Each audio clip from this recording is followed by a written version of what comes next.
Hey guys, so I wanted to do a quick comparison here for the Xiaomi Mi A1, a new budget phone which borrows a lot of design cues from Apple here with its iPhone 7 Plus. I'm going to do a comparison of the build, check out how the camera performs, etc, etc. Because obviously, Xiaomi's been putting out some excellent phones recently, and this one is no exception. You are getting a stock Android build. You're also getting 4 gigs of RAM and a dual kind of bokeh camera here, all for about €200. Very attractive actually in terms of design as well. So we can just start them up at the same time and see, how they do compare here. So I think obviously some people might be wanting to see the iPhone 7 Plus compared here, because obviously a lot of people are actually still buying the iPhone 7 Plus, prefer it over the iPhone 8 for some reason. I personally do as well, I think, in terms of the metal back.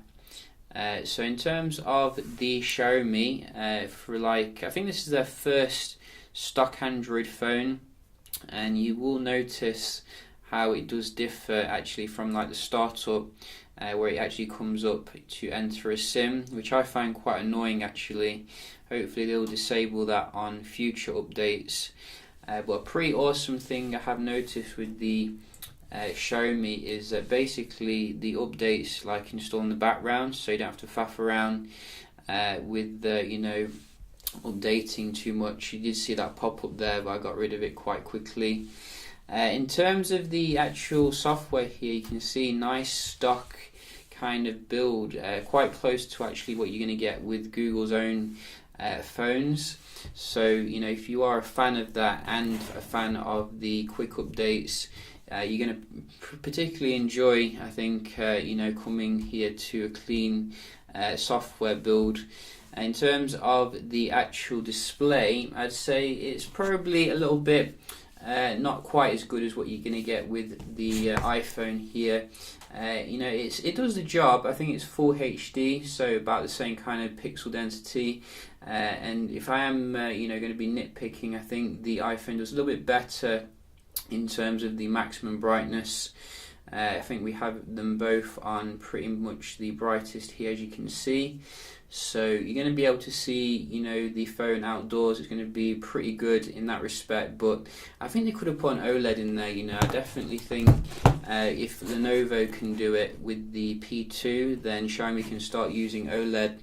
But nevertheless, Xiaomi does do some fantastic screens, and this one is no exception here. In terms of the performance, I'd say they're very comparable day to day. Obviously, if you're going to be nitpicking, the iPhone does have slightly better in terms of the specs, but I think really for most average users, I haven't noticed any slowdown with the Snapdragon.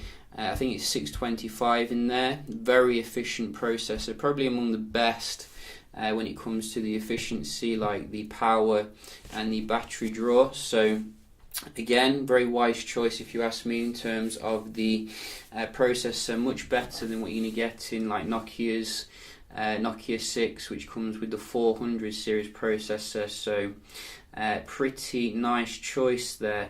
However, there are some big drawbacks I think with the A1 that you need to be aware of here, which I wasn't aware of when I got it. No NFC. That is unforgivable in like 2017. NFC, you can use it for your Android Pay, you can use it for pretty much anything nowadays. Well, if you look in the settings here, you won't actually find the NFC, which I didn't think that would be possible anymore. So, if NFC is a big deal to you, you are going to miss that, unfortunately. I think Apple is sticking obviously with its Apple Pay and is more locked down in terms of its NFC standard, but at least it's there at the end of the day, so do bear that in mind. I think I was going to say no fingerprint scanner, but you do get that on the back obviously, so it's not on the front. Some people do prefer it on the back. It's not a huge deal. In terms of the other drawbacks, I'd say the charging of the phone is quite slow. I have noticed it's got no I think fast charge support, like many phones at this price range, do have fast charge support. So again, a massive omission there for the Xiaomi, especially as you can get probably like a cheaper Xiaomi which does have fast charge support. So I'm not sure why, you know, they got rid of that. So in terms of the camera, that is something I was also interested in, because it is coming with a dual kind of portrait mode here, which you can put on in the camera settings, as you can see.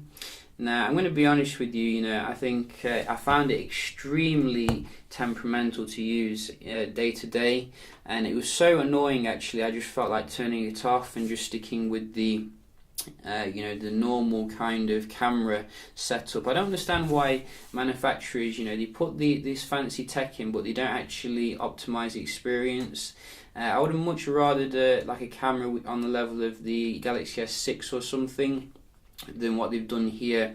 In terms of the daylight shots, you know, you get decent shots from it, but if you just look at the bokeh mode, this is like bokeh mode shot compared with the iPhone. It's no contest at the end of the day. You know, it's not as good in terms of the blurred background.